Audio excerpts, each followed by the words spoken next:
नमस्कार। जय हिंद। भारत माता की जय। सभी साथियों का स्वागत वंदन अभिनंदन है India's largest learning platform Unacademy में। डियर फ्रेंड्स, जैसे कि आप जानते हैं कि मध्य प्रदेश शिक्षक भर्ती परीक्षा वर्ग 1 का नोटिफिकेशन आ चुका है और आप सभी लोग बहुत जोश और उत्साह के साथ अपनी तैयारी में व्यस्त हो गए हैं। इसी क्रम में प्यारे साथियों, मैं आपको बताने वाला हूं, जो भी प्यारे साथी बायोलॉजी विषय से इस एग्ज़ाम में शामिल होने जा रहे हैं, उन सभी को इस विषय के सिलेबस के बारे में, पाठ्यक्रम के बारे में पता होना बहुत ज़रूरी है। बेसिकली अगर देखा जाए तो उच्च माध्यमिक शिक्षक चयन परीक्षा ये है, इसमें जो बायोलॉजी का सिलेबस है ये थोड़ा अच्छा सिलेबस है। थोड़ा सा डिटेल में आपको बायोलॉजी पढ़ के जाना होता है। जो आप कंपटीशन में बायोलॉजी पढ़ रहे होते हैं, जो सिविल सर्विसेज में या यूपीएससी में पढ़ रहे होते हैं, उसके अपार्ट आपको बहुत सारे पोर्शन, बहुत सारे पार्ट आपको पढ़ के जाने होते हैं, है ना। और बहुत ज़्यादा हर एक टॉपिक को बहुत ज़्यादा डिटेल में जाके पढ़ के जाना होता है, क्योंकि आप जान रहे हैं प्यारे साथियों, ये जो एग्ज़ाम होता है ये पोस्ट ग्रेजुएशन लेवल का एग्ज़ाम होता है। इसमें आपके पास संबंधित विषय से जो है पोस्ट ग्रेजुएशन होना चाहिए, तभी आप इस एग्ज़ाम में शामिल हो सकते हैं। साथ ही साथ यदि आपने टीचर एलिजिबिलिटी टेस्ट क्वालिफाई कर रखा है, तभी आप इस एग्ज़ाम में शामिल हो सकते हैं। तो इस एग्ज़ाम में शामिल होने वाले लोगों की जो संख्या है वो बहुत सीमित है, बहुत चुनिंदा लोग ही इस पेपर में शामिल होते हैं। बायोलॉजी विषय की चर्चा करें तो आप सभी को मैं बता देना चाहता हूँ, बायोलॉजी विषय में कुल 755 पद हैं, जिसमें से कुछ पद अधिकतर पद स्कूल शिक्षा विभाग में और कुछ पद जनजातीय कार्यों के लिए रखे गए हैं, है ना। तो कुल 755 पद जो है इस बार आपके बायोलॉजी विषय के लिए हैं, जो कि अपने आप में बहुत ज़्यादा हैं। अगर आप पिछले बार का बायोलॉजी का कट ऑफ देखेंगे तो आप आश्चर्यचकित रह जाएंगे। बहुत कम नंबर पर ही जो फिजिक्स, केमिस्ट्री, बायोलॉजी और जो मैथमेटिक्स होते हैं ना, इन विषयों में जो तकनीकी विषय हैं, बहुत कम नंबर पर आपको चयन मिल जाता है, क्योंकि कैंडिडेट्स भी बहुत कम होते हैं जिनका बायोलॉजी से जो है मास्टर हो, प्लस साथ ही साथ उनके पास बीएड हो, प्लस साथ ही साथ वो टीचर एलिजिबिलिटी टेस्ट क्वालिफाइड हो। अब ऐसे में जो भी साथी इस एग्ज़ाम में शामिल होने जा रहे हैं, उनको ये सुनिश्चित करना है कि सिलेबस का कोई भी पोर्शन रह ना जाए। सिलेबस में बहुत सारी चीज़ें ऐसी होती हैं जो आपको नहीं दिख रही होती हैं। तो टोटल आपको 100 क्वेश्चन रहने वाले हैं बायोलॉजी में। टोटल 100 क्वेश्चन 100 मार्क्स के रहेंगे। 1 नंबर का एक क्वेश्चन रहने वाला है आप सभी साथियों के लिए। अगर सिलेबस की चर्चा करें प्यारे साथियों, तो सिलेबस जो है इस एग्ज़ाम का जो 70% या 60 to 70% सिलेबस है वो कॉमन है, लेकिन 30% सिलेबस आपको थोड़ा सा इन डेप्थ में जाके पढ़ना पड़ेगा। चर्चा करें कि कौन कौन से टॉपिक आपको बहुत अच्छे से पढ़ के जाने हैं, तो आइए ज़रा देखते हैं। तो प्यारे साथियों, आपको सिलेबस ये बायोलॉजी का है, लेकिन बायोलॉजी के अलावा इसमें आपको प्यारे बच्चों इन्वायरमेंट को भी टच करके जाना होता है। इन्वायरमेंट के अलावा देखा जाए तो हमें हल्का फुल्का जो है ज्योग्राफी को भी टच करके जाना होता है। तो है ये सिलेबस बायोलॉजी का, लेकिन बॉटनी के रेस्पेक्ट में ज्योग्राफी और इन्वायरमेंट को भी हमें टच करके जाना होता है। तो ये टोटल सिलेबस जो है देखा जाए तो इकाई वाइज, यूनिट वाइज ये सिलेबस दिया गया। पहली यूनिट में आपको जीव जगत, है ना, जंतु जगत की विविधता, आपको बायोडाइवर्सिटी के बारे में पढ़ के जाना है। बायोडाइवर्सिटी क्या होती है, सबसे पहले आपको स्टडी चालू करनी पड़ेगी ओरिजिन ऑफ लाइफ से, कि जीवन की उत्पत्ति कैसे हुई, जीवन की उत्पत्ति के रासायनिक सिद्धांत को समझना पड़ेगा।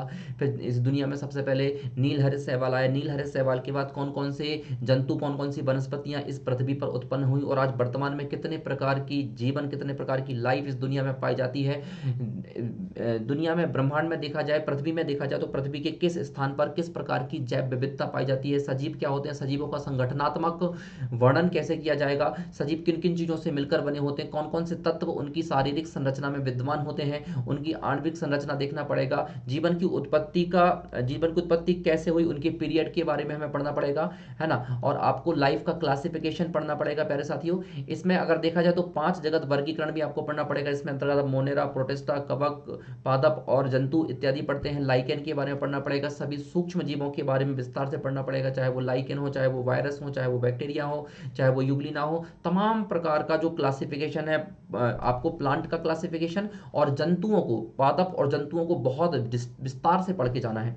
तो शुरुआत की जो 2 यूनिट हैं आपकी, शुरुआत की जो 2 यूनिट हैं वो प्लांट और एनिमल क्लासिफिकेशन के साथ है। पहली यूनिट में आपको प्लांट क्लासिफिकेशन पढ़ना है, साथ ही साथ आपको जो है प्यारे बच्चों जीव जगत की विविधता के बारे में पढ़ के जाना है, जीव जगत की विविधता के बारे में पढ़ के जाना है। दूसरी यूनिट में देखा जाए तो आपको बहुत डिटेल में, इन डिटेल आपको एनिमल क्लासिफिकेशन पढ़ के जाना है। एनिमल क्लासिफिकेशन और प्लांट क्लासिफिकेशन के लिए आप एनसीईआरटी का सहारा ले सकते हैं। 11th 12th की एनसीईआरटी आपको इसमें मदद कर देगी और बहुत हद तक परीक्षा मंथन की बुक आती है, परीक्षा मंथन स्पेशल बायोलॉजी के लिए परीक्षा मंथन की बुक आती है, परीक्षा है ना, उस परीक्षा मंथन की बुक से आपको क्या मिलेगा, बायोलॉजी में बहुत हेल्प मिल जाएगी। तो शुरू की 2 यूनिट क्लासिफिकेशन की रहने वाली है। इसके बाद तीसरी यूनिट पर जाएं तो तीसरी यूनिट जो है आप जानते हैं कि दुनिया में सभी प्रकार के सजीव वायरस को छोड़कर सभी सजीव किससे बने हैं, कोशिका से बने हैं। तो आपको प्यारे साथियों, अच्छा तीसरी चौथी यूनिट में कोशिका के बारे में पढ़ना पड़ेगा। तीसरी यूनिट में आपको वर्टिब्रेट्स के बारे में पढ़ना है। तीसरी यूनिट भी क्लासिफिकेशन के बारे में है, जहां पर आपको कशेरुकी का वर्गीकरण पढ़ना है। तो पहली यूनिट, दूसरी यूनिट, तीसरी यूनिट केवल क्लासिफिकेशन पर बेस्ड है। चौथी यूनिट, फोर्थ यूनिट जो है आपका सेल के बारे में पढ़ना है। सेल क्या होती है, सेल के संगठनात्मक स्ट्रक्चर के बारे में पढ़ना होगा, कोशिका के सभी प्रकार के अंगों के बारे में पढ़ना होगा, कोशिका विभाजन के बारे में पढ़ना होगा, कोशिका से संबंधित जितनी भी अवधारणाएं हैं सभी प्रकार की अवधारणाओं को, कोशिका से संबंधित विभिन्न प्रकार के मॉडल्स को आपको यहाँ पर पढ़ के जाना पड़ेगा। साथ ही साथ सेल के जो स्ट्रक्चर है, सेल के स्ट्रक्चर में जो ऑर्गन है, जैसे कि माइटोकॉन्ड्रिया, लाइसोसोम, गोल्गी बॉडी हुआ, एंडोप्लाज्मिक रेटिकुलम हुआ, राइबोसोम हुआ, इन सभी अंगों को बहुत विस्तार से आपको पढ़कर जाना पड़ेगा। और कोशिका में आपको समसूत्री विभाजन, अर्धसूत्री विभाजन, साथ ही साथ यहीं पर आपको जेनेटिक्स भी पढ़कर जाना पड़ेगा। जेनेटिक्स को आपको छोड़कर नहीं जा सकते हैं। डीएनए, आरएनए, डीएनए फिंगरप्रिंटिंग क्या होता है, डीएनए रेप्लिकेशन क्या होता है, बहुत सारे हैं। आपको पढ़ना होगा ट्रांसक्रिप्शन क्या होता है, इन सबको बहुत विस्तार से आपको पढ़ के जाना पड़ेगा। फिर बायोमोलिक्यूल्स आपको पढ़ के जाना पड़ेगा। जैव अणु जब आप पढ़ के जाते हैं तो जैव अणु के अंतर्गत प्यारे साथियों हमें पढ़ना होता है कुछ न्यूट्रिशन हम पढ़ते हैं, जैसे कि कार्बोहाइड्रेट। अब आपको यहाँ पर न्यूट्रिशन को उसने जैव अणु लिखा है। जैव अणु की चर्चा करें तो आपका जो शरीर है, आपके शरीर को जिन जिन चीज़ों की आवश्यकता होती है, जैसे कार्बोहाइड्रेट हुआ, वसा हुआ, प्रोटीन हुआ, विटामिन हुआ, मिनरल हुआ, कौन कौन से मिनरल होते हैं, माइक्रो मिनरल कौन से होते हैं, मैक्रो कौन कौन से होते हैं, कौन कौन से विटामिन हमारे शरीर को आवश्यक होते हैं, हमारे शरीर को आवश्यक ताकि लिए कौन से कार्बनिक, कौन से अकार्बनिक पदार्थों की आवश्यकता पड़ती है, कौन कौन से एंजाइम, कौन कौन से हार्मोन हमारे शरीर में कौन कौन सी एक्टिविटी करती हैं, ये इन सब के बारे में आपको यहाँ पर पढ़ के जाना होगा, है ना। तो first, second, third unit, 3 unit में आपको क्लासिफिकेशन पढ़ना है। फोर्थ यूनिट में आपको सेल के बारे में पढ़ना है। फिफ्थ यूनिट में आपको बायोमोलिक्यूल, मतलब कि आप कह सकते हैं कि न्यूट्रिशन के बारे में पढ़ के जाना होगा। सेवेंथ यूनिट आप जानते हैं कि जब कोशिकाएं आपस में मिलती हैं तो कोशिकाओं के आपस में मिलने से ऊतक का निर्माण होता है। यहां पर आपको प्लांट टिश्यू और एनिमल टिश्यू दोनों के बारे में पढ़ के जाना होगा। मतलब ये जो सिलेबस है ना, बायोलॉजी में आप जानते हैं कि आपको जूलॉजी और बॉटनी दोनों को पढ़ के जाना होता है। तो किसी भी टॉपिक को आप दोनों रेफरेंस से पढ़ेंगे, बॉटनिकल रेफरेंस से और जूलॉजिकल रेफरेंस से। अगर आप टिश्यू पढ़ रहे हैं तो एनिमल टिश्यू, प्लांट टिश्यू। अगर आप सेल पढ़ रहे हैं तो एनिमल सेल्स की कैरेक्टरिस्टिक्स, प्लांट सेल की कैरेक्टरिस्टिक्स। अगर आप क्लासिफिकेशन पढ़ रहे हैं तो एनिमल का क्लासिफिकेशन, प्लांट का क्लासिफिकेशन। अगर आप मॉर्फोलॉजी पढ़ रहे हैं तो प्लांट मॉर्फोलॉजी, एनिमल मॉर्फोलॉजी, आपको सब पढ़ना पड़ेगा। बात समझ पा रहे हैं। अगर आप परिसंचरण पढ़ रहे हैं तो मानव में परिसंचरण, पादपों में परिसंचरण, मानव में पोषण, पादपों में पोषण, आपको दोनों मतलब जूलॉजी और बॉटनी को एक साथ आपको पढ़ना पड़ेगा, है ना। ऊतक के तो आपकी जो 6 यूनिट है इसमें आपको ऊतक के बारे में पढ़ के जाना है। आपको जंतु ऊतक के बारे में पढ़ के जाना है। वसा किस ऊतक के रूप में जो है संचित होती है। हमारे शरीर में कौन कौन से संयोजी ऊतक होते हैं, हमारे शरीर के सबसे मजबूत ऊतक कौन से होते हैं, है ना। ऊतकों में आपको अस्थि, उपास्थि, पूरा स्केलेटन सिस्टम पढ़ के जाना पड़ेगा। पूरे आपको प्यारे बच्चों कनेक्टिंग टिश्यू पढ़ के जाना पड़ेगा, है ना। प्लांट टिश्यू के बारे में पढ़ के जाना आपका पड़ेगा, डिटेल में प्लांट टिश्यू के बारे में पढ़ना पड़ेगा। इसके बाद 7th यूनिट में आए प्यारे साथियों तो 7th यूनिट में आपको केचुआ, कॉकरोच, मेढक इत्यादि के बारे में पढ़ के जाना है। इस 7th यूनिट अगर देखी जाए तो इस बारे में आप जो है जनरल कॉम्पिटिशन में यहाँ आप नहीं पढ़ते हैं। आपने जब एमएससी में बायोलॉजी पढ़ी होगी या बीएससी में बायोलॉजी पढ़ी होगी तो केचुआ, कॉकरोच की वर्गीकरण के बारे में, उनकी संरचना के बारे में, है ना, और उनके द्वारा कौन कौन सी गतिविधियां की जाती हैं इनके बारे में आपने पढ़ा होगा, है ना। क्योंकि प्यारे बच्चों आप जानते हैं कि केचुआ, कॉकरोच और मेढक हुआ, इनका जीव विज्ञान में बहुत महत्व है। बहुत सारे मेडिसिनल ट्रायल हम मेढक इत्यादि पे करते हैं। केचुआ जो होता है हमारी फसल के लिए बहुत इंपॉर्टेंट होता है। कॉकरोच से भी हमें रेस्पिरेटरी सिस्टम में बहुत कुछ जो है रिसर्च हम कॉकरोच के ऊपर करके देखते हैं। कॉकरोच की मदद से हमें बहुत सारी जानकारी प्राप्त होती है जीव विज्ञान में और जंतु विज्ञान के अंतर्गत। तो आपको केचुआ, मेढक और कॉकरोच की संरचना के बारे में विस्तार से पढ़ के जाना होगा। 7th यूनिट में आए तो फिर 7th यूनिट हमारी जो है प्लांट मॉर्फोलॉजी से संबंधित होती है। 7th यूनिट में हमें 8th यूनिट में आ जाएगा तो 8th यूनिट जो है हमारी प्लांट मॉर्फोलॉजी से संबंधित है। इकाई नंबर 8 जो है इसमें आपको पादप की संरचना के बारे में, पादप के आकार के बारे में पढ़ना है। आकार के बारे में मतलब सबसे पहले बीज, बीज से क्या बनेगा, बीज से मूलांकुर विकसित होगा, प्रांकुर विकसित होगा, तो आपको जड़ पढ़ना पड़ेगी, आपको तना पढ़ना पड़ेगी, आपको पत्तियां पढ़नी पड़ेंगी, आपको फल पढ़ना पड़ेगा, आपको पुष्प पढ़ना पड़ेगा, है ना। जब आप फल पढ़ेंगे तो फल कितने प्रकार के होते हैं, तना पढ़ेंगे तो तने के प्रकार के बारे में पढ़ना पड़ेगा, तने में कौन कौन सी गतिविधियां होती हैं, है ना। वार्षिक आयु का अनुमान कैसे लगाया जाता है। बीज पढ़ेंगे, बीज कितने प्रकार के होते हैं, एक बीजपत्री बीज क्या होते हैं, द्विबीजपत्री बीज क्या होते हैं, बीजों में अंकुरण कैसे होता है, बीजों को अंकुरण के लिए कौन कौन सी चीजों की आवश्यकता पड़ती है ना, कौन कौन से विकसित बीज होते हैं, कौन कौन से अविकसित बीज होते हैं, बीजों की संरचना के बारे में आपको पढ़ना पड़ेगा। फिर भ्रूण क्या होता है, इसके बारे में पढ़ना पड़ेगा आपको। फिर यहीं पर आपको प्यारे साथियों, जब आप ये सब पढ़ रहे होंगे तो यहीं पर आपको जो है देखना पड़ेगा कि प्रयोगशालाओं में हम कैसे पादप को ग्रोथ करते हैं, है ना। तो प्रयोगशाला के अंतर्गत पादप की ग्रोथ कैसे कराई जाती है, इसके बारे में आपको पढ़ना पड़ेगा। टिश्यू कल्चर के बारे में यहाँ पर आपको पढ़ना पड़ेगा। साथ ही साथ विभिन्न प्रकार के फलों के बारे में पढ़ना पड़ेगा। फल को पकाने के लिए कौन कौन से हार्मोन चाहिए होते हैं, इसके बारे में आपको चर्चा करनी पड़ेगी, है ना। तो ये बहुत डिटेल में आपको जो है प्लांट मॉर्फोलॉजी पढ़ना है। यूनिट नंबर अगर 8th में देखा जाए प्यारे बच्चों, तो प्लांट न्यूट्रिशन के बारे में पढ़ना है आपको।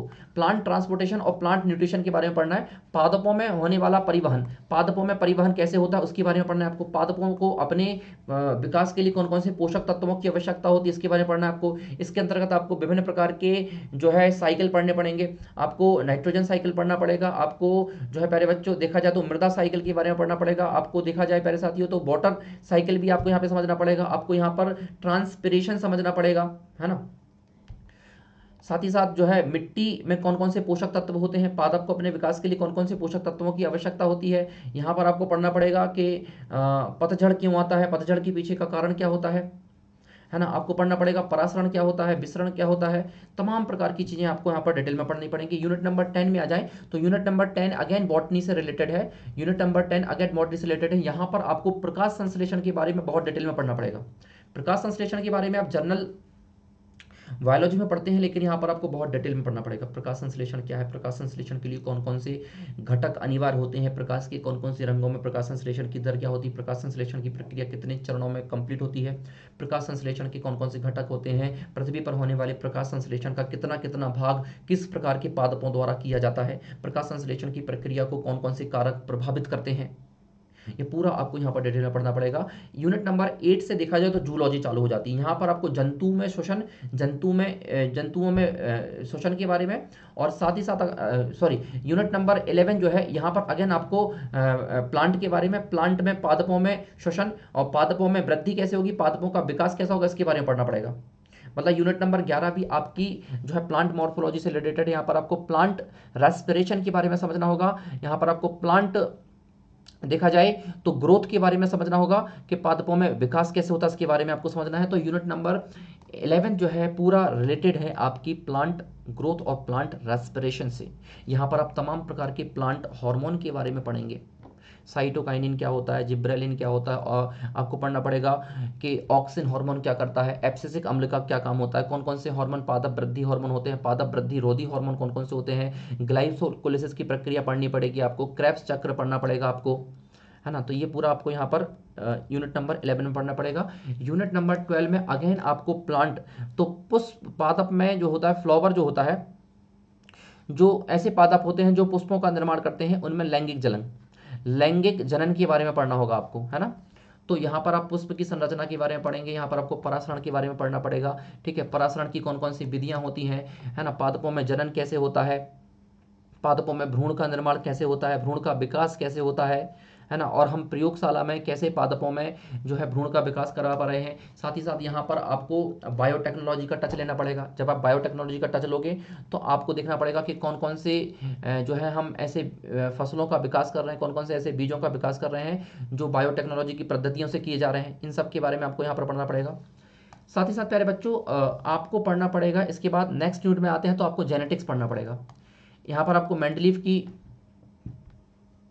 के कंसेप्ट पढ़ने पड़ेंगे, है ना। मेंडलवाद के बारे में आपको पढ़ना पड़ेगा। पूरा जेनेटिक्स आपको यहाँ पर डिटेल में पढ़ना पड़ेगा। मानव रक्त की वंशगति देखनी पड़ेगी आपको जो है यहाँ पर बहुजीनी जीन के बारे में पढ़ना पड़ेगा, गुणसूत्र के बारे में पढ़ना पड़ेगा, डीएनए के बारे में पढ़ना पड़ेगा, आरएनए के बारे में पढ़ना पड़ेगा। देखो ट्रांसक्रिप्शन क्या होता है, ट्रांसलेशन क्या होता है, जीन एडिटिंग क्या होती है, जीन थेरेपी क्या होती है, जीनोम क्या होता है, मानव जीनोम प्रोजेक्ट के बारे में आपको पढ़ना पड़ेगा, है ना। पूरा आपको यहाँ पर डिटेल में पढ़ना है। यूनिट नंबर 14 में केवल एवोल्यूशन, केवल विकास के बारे में आपको पढ़ना है। इसके बाद यदि हम और आगे आ जाएं प्यारे साथियों, तो नेक्स्ट जो यूनिट है जिसमें आपको मानव जनन के बारे में पढ़ना है। मानव जनन के बारे में का मतलब है प्यारे बच्चों, आपको ह्यूमन रिप्रोडक्शन के बारे में पढ़ना है।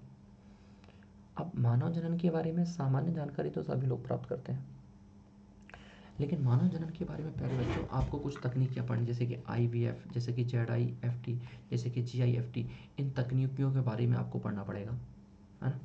फिर यूनिट नंबर 16 से जो है ह्यूमन मॉर्फोलॉजी चालू हो जाती है, ह्यूमन फिजियोलॉजी चालू हो जाती है, जिसमें आपको प्यारे बच्चों पाचन पढ़ना पड़ेगा, अवशोषण पढ़ना पड़ेगा, श्वसन पढ़ना पड़ेगा, रक्त परिसंचरण तंत्र पढ़ना पड़ेगा, है ना। अपने हृदय की संरचना के बारे में, हृदय से संबंधित विभिन्न प्रकार की जांचों के बारे में पढ़ना पड़ेगा। यूनिट नंबर 17 भी देखा जाए तो ह्यूमन फिजियोलॉजी से संबंधित है, जिसमें आप उत्सर्जन के प्रकार के बारे में, अमोनोटोलिक क्या होता है, यूरोटोलिक क्या होता है, यूरोकोटोलिक क्या होता है, जंतु में उत्सर्जन कैसे होता है, किडनी की क्रियाविधि के बारे में समझना पड़ेगा, विभिन्न प्रकार के हार्मोन के बारे में समझना पड़ेगा, है ना। फिर तंत्रिका तंत्र के बारे में समझना पड़ेगा आपको, एंडोक्राइन सिस्टम पढ़ना पड़ेगा, एक्सोक्राइन सिस्टम पढ़ना पड़ेगा, सारे हार्मोन पढ़ने पड़ेंगे, किस किस हार्मोन का क्या क्या काम होता है ना। फिर अगर आप यूनिट नंबर 18 में जाएंगे तो आपको, है ना, बायोटेक्नोलॉजी और इसके अनुप्रयोग पढ़ने पड़ेंगे कि आज बायोटेक्नोलॉजी ने हमारे जीवन को कैसे प्रभावित किया है। बायोटेक्नोलॉजी की मदद से आप देख रहे हो आज बायो सेंसर बन रहे हैं, आज आप जान रहे हो प्यारे बच्चों कि DNA फिंगरप्रिंटिंग हम कर पा रहे हैं, DNA रिकॉम्बिनेंट टेक्निक के बारे में आपको पढ़ना पड़ेगा, है ना। जेनेटिक इंजीनियरिंग के बारे में आपको पढ़ना पड़ेगा, स्वास्थ्य के क्षेत्र में बायोटेक्नोलॉजी का क्या योगदान है, जंतु विज्ञान के क्षेत्र में बायोटेक्नोलॉजी का क्या योगदान है, फूड प्रोसेसिंग इंडस्ट्री में बायोटेक्नोलॉजी का क्या योगदान है, कचरे को डाइजेस्ट करने में, पॉल्यूशन को कम करने में बायोटेक्नोलॉजी का क्या योगदान है, वनस्पति विज्ञान में बायोटेक्नोलॉजी का क्या कंट्रीब्यूशन है ना, प्रदूषण को घटाने में, ऐसे तमाम प्रकार के ट्रांसजेनिक क्रॉप्स के बारे में आपको पढ़ना पड़ेगा, BT कॉटन के बारे में पढ़ना पड़ेगा आपको, है ना। आपको जो है नैतिकता से बायोटेक्नोलॉजी की नैतिकता से संबंधित मुद्दे पढ़ने पड़ेंगे, क्योंकि आज हम विभिन्न प्रकार की जंतुओं की क्लोनिंग कर रहे हैं, तो मानव के समक्ष क्या क्या चुनौतियां उत्पन्न हो सकती हैं, इसके बारे में पढ़ना पड़ेगा आपको। फिर जीव विज्ञान एवं मानव कल्याण के बारे में आपको पढ़ना पड़ेगा। यहाँ पर आपको स्वास्थ्य संबंधी योजनाओं के बारे में, मानव स्वास्थ्य के बारे में, बीमारियों के बारे में, स्वास्थ्य संबंधी योजनाओं के बारे में, स्वास्थ्य संबंधी विभिन्न प्रकार की मान्यताओं के बारे में आपको पढ़ना पड़ेगा, अंतर्राष्ट्रीय संगठनों के बारे में पढ़ना पड़ेगा, स्वास्थ्य संबंधी अंतर्राष्ट्रीय संगठन कौन कौन से हैं, है ना, स्वास्थ्य संबंधी कौन कौन से जो है प्रोजेक्ट चलाए जा रहे हैं उनके बारे में आपको पढ़ना पड़ेगा।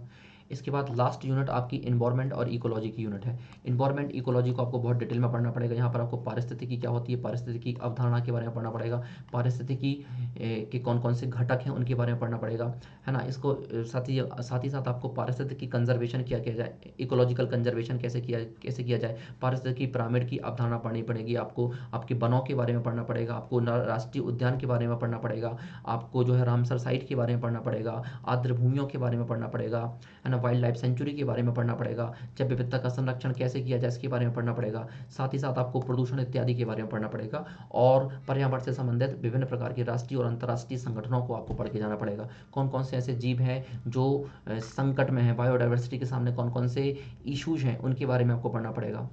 तो ये पूरा प्यारे साथियों 20 यूनिट जो है आपकी बायोलॉजी के सिलेबस की हैं, है ना। तो आपको इन सभी यूनिट को बहुत अच्छे से तैयार करके जाना है। बायोलॉजी का अपने आप में देखा जाए तो बहुत बड़ा सिलेबस है, अपने आप में बहुत बड़ा सिलेबस है, और इसको पढ़ने में काफ़ी समय भी लगेगा, लेकिन विश्वास मानिएगा कंपटीशन आपके सामने बहुत ज़्यादा नहीं रहने वाला है।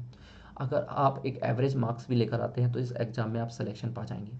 तो सभी साथियों को अनअकैडमी की तरफ से बहुत बहुत शुभकामनाएं हैं इस एग्ज़ाम के लिए, है ना। बने रहिए अनअकैडमी के साथ। अनअकैडमी भी आपको बायोलॉजी के लिए एक स्पेशल कोर्स लेकर आ रही है, जिसमें आपको बायोलॉजी डिटेल में कराई जाएगी। बहुत बहुत धन्यवाद। जय हिंद।